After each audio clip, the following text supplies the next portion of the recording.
ये कहानी एक ऐसे लड़के की है जो अपनी लाइफ से बोर हो जाता है और कॉलबॉय की नौकरी करने लगता है। तो अब आगे इसके साथ क्या क्या होता है ये हम आज की मूवी कॉलबॉय में देखेंगे। तो कहानी की शुरुआत में हमें रियो नाम के एक लड़के को दिखाया जाता है जो कि एक बार में काम करता है ताकि वो अपनी यूनिवर्सिटी की फी को पे कर सके। लेकिन अपनी लाइफ के डेली रूटीन से अब वो काफ़ी थक चुका था और वो अपनी लाइफ से बोर भी होने लगा था।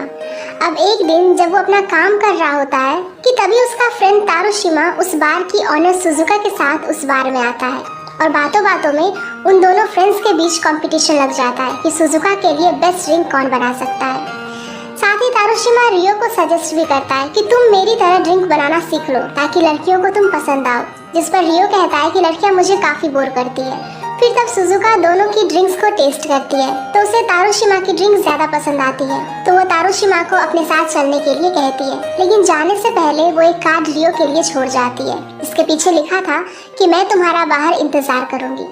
फिर थोड़ी देर बाद रियो जब बाहर जाता है तो उसे वहाँ पर सुजुका मिलती है, जिसके साथ वो उसके घर चला जाता है। रास्ते में वो थोड़ी बहुत बातें करते हैं और सुजुका उसे अपने घर के अंदर लेकर आती है, जहाँ पर रियो को ऐसा लगता है कि शायद वो उसके साथ इंटीमेट होना चाहती है।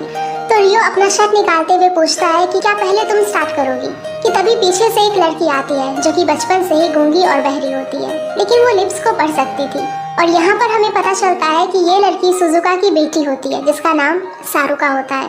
सुजुका रियो से कहती है कि मैं तुम्हारा परफॉर्मेंस देखना चाहती हूँ ताकि तुम मेरे लिए काम कर सको।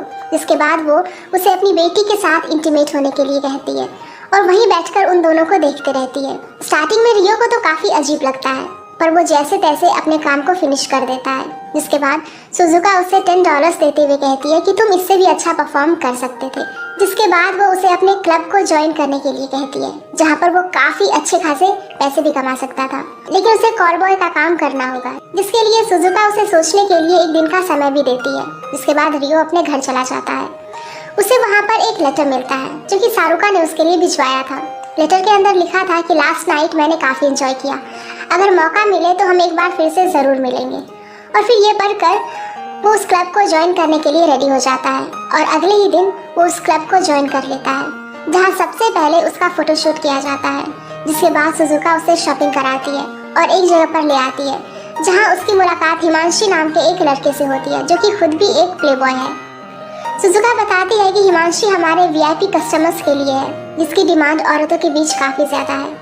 जिसके बाद सुजुका उन दोनों को एक दूसरे से इंट्रोड्यूस कराती है और हिमांशी कहता है कि पता नहीं, लेकिन मुझे ऐसा लगता है कि ये लड़का मुझसे भी काफ़ी आगे तक जाएगा। अब अगले दिन रियो का ब्लड टेस्ट किया जाता है और उसे उसका पहला काम दे दिया जाता है, जहाँ पर वो औरत उसे पूछती है कि क्या तुम्हारी कोई गर्लफ्रेंड है। साथ ही वो ये भी पूछती है कि अपने से ज़्यादा उम्र की औरतों के साथ तुम्हें कैसा लगता है। तो रियो कहता है कि मैं जब उनसे प्यार करता हूँ तो मैं उनके सामने खुद को एक बच्चा समझता हूँ। मुझे बचपन से ही अपने से ज़्यादा उम्र की औरतें पसंद है। मुझे नहीं पता कि औरतें खुद को एज से कंपेयर क्यों करती है। और फिर ये सुनकर वो औरत चुपचाप वहाँ से जाने लगती है और ये देखकर रियो काफ़ी कंफ्यूज होने लगता है कि इसका मतलब वो क्या समझे। लेकिन तभी उसे सुजुका का कॉल आता है जो उसे बताती है कि वो औरत उसे फिर से कल के लिए बुक करके गई है। और फिर अगले दिन ये दोनों फिर से मिलते हैं और कई सारी बातें करते हैं। उस औरत को रियो की बातें काफ़ी पसंद आती है और फिर एक होटल में जाकर वो दोनों एक दूसरे से प्यार करते हैं। अब उसी रात रियो सुजुका से मिलने के लिए उसके घर जाता है, जहाँ पर वो उसे उसके काम के पैसे देते हुए कहती है कि उस औरत को तुम काफ़ी पसंद आए। और यहाँ वो रियो को और 2 काम भी देती है और पूछती है कि तुम्हें कैसा लगा। जिस पर रियो कहता है कि मुझे औरतों को जानने का मौका मिल रहा है। फिर अगले दिन रियो फिर से एक औरत से मिलता है जो उम्र में उससे काफ़ी बड़ी थी।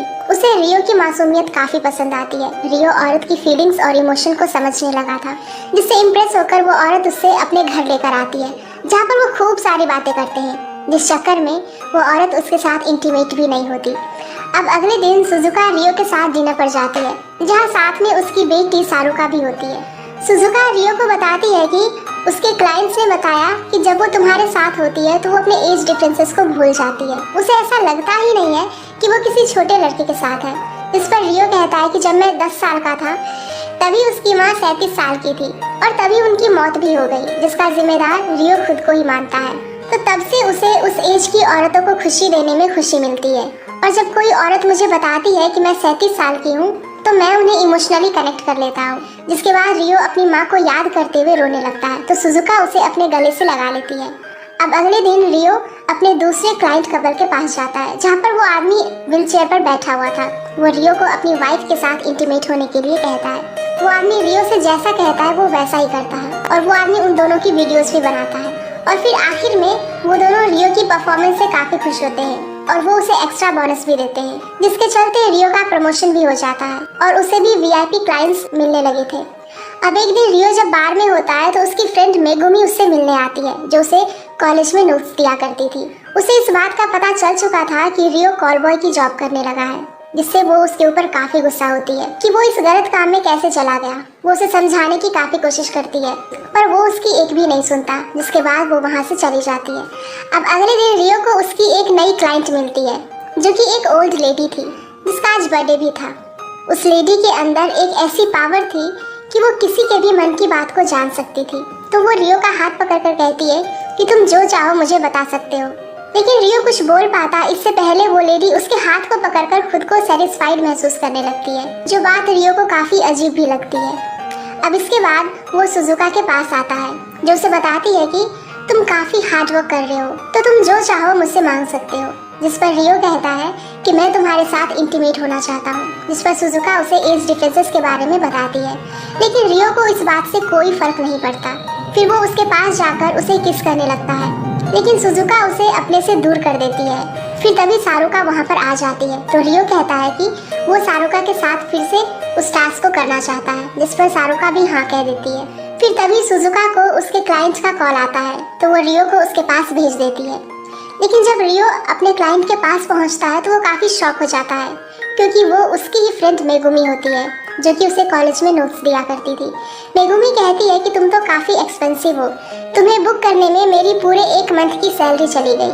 और ये कहते हुए वो उसके पास जाती है और वो दोनों एक दूसरे के काफ़ी करीब आ जाते हैं। मेगुमी कहती है कि मैं तुमसे पहले से ही प्यार करती थी लेकिन अब तो तुम मुझसे काफ़ी दूर जा चुके हो। जिस पर रियो कहता है कि तुम मुझे कभी भी बुक नहीं कर सकती और ये कहकर वो रोने लगता है।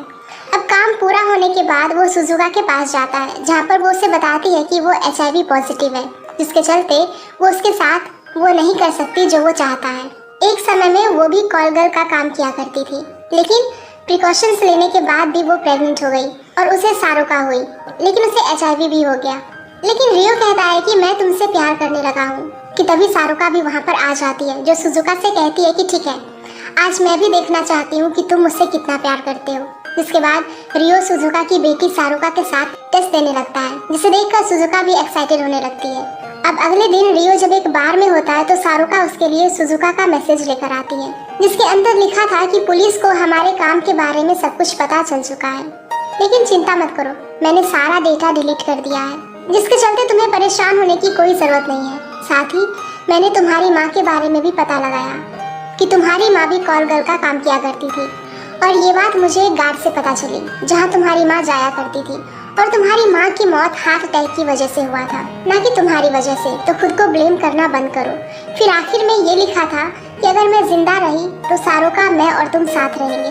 अब अगले सीन में रियो उस ओल्ड लेडी के पास पहुँचता है जो उसका हाथ पकड़ लेती है और उसे कहानी सुनाने लगती है, जिसके बाद वो दोनों एक दूसरे के काफ़ी करीब आ जाते हैं। अब आखिर में हम देखते हैं कि सारुका एक कंपनी में जॉब करने लगी थी और रियो अपने कॉल बॉय की जॉब को जारी रखता है। एंड इसी के साथ ये मूवी यहीं पर ख़त्म हो जाती है।